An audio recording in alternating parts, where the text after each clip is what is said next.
So far, so good, as no one has yet stormed Area 51. Thank you for joining us tonight at 6. I'm Kirsten Joyce. And I'm Denise Valdez. There are plenty of people enjoying all the festivities, though. And 8 News Now has you covered with live team coverage. Vanessa Murphy is in Rachel, but we begin tonight with George Knapp live in Heiko at the Alien Research Center. And George, so far, really just kind of a small handful of arrests out there, right?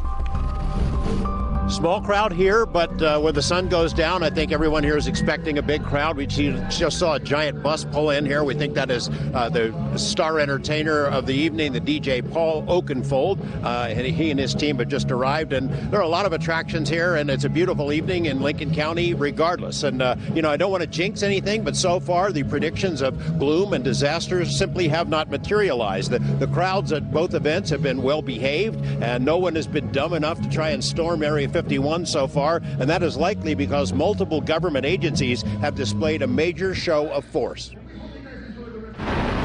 Of all the strange, inexplicable encounters reported in the vicinity of Area 51 over the years, this one might be the biggest surprise of all. It happened as we made the long drive across Tickaboo Valley toward the main entrance to the secret base. Good, how are you doing?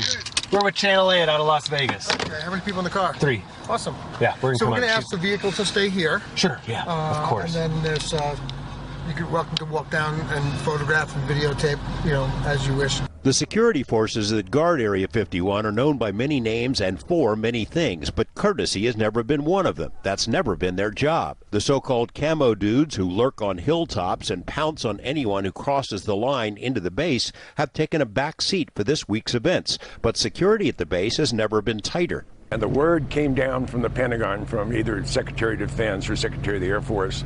The perimeter at Area 51 will not be penetrated, period. The military has deployed extra personnel and special gear to make sure no one slips into the base. Sources have told us that non-essential base employees were told to stay home, so the familiar bus with blacked-out windows won't likely be seen. But they needn't have worried. Check out the command and communications center that's popped up in the desert on the ET highway. The entrance is protected by a massive Metro SWAT vehicle. Inside are dozens of mobile centers from different agencies, state, local, and federal.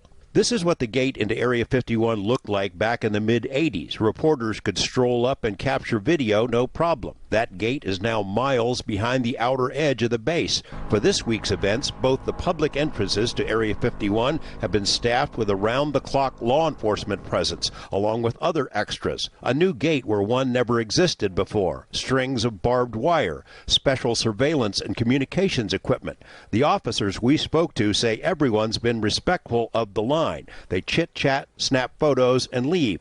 No one's been arrested for trying to storm Area 51. And had anyone tried, even a large crowd, they would have faced serious challenges. I heard that they were bringing as many non-lethal crowd control equipment as possible.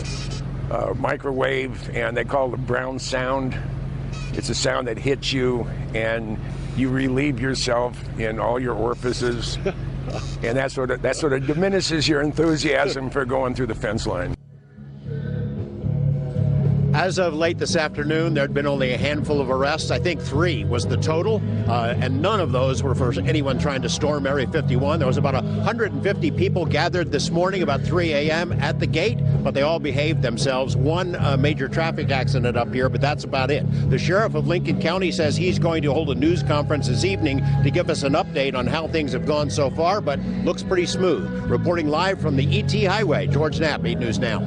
Hey, George, I don't know if you know the answer to this, but Maddie Roberts, the fellow who started this whole Facebook page several months ago, was in Las Vegas last night for a small gathering. Any idea if he's going to be out there and talk to some of the crowd over the weekend?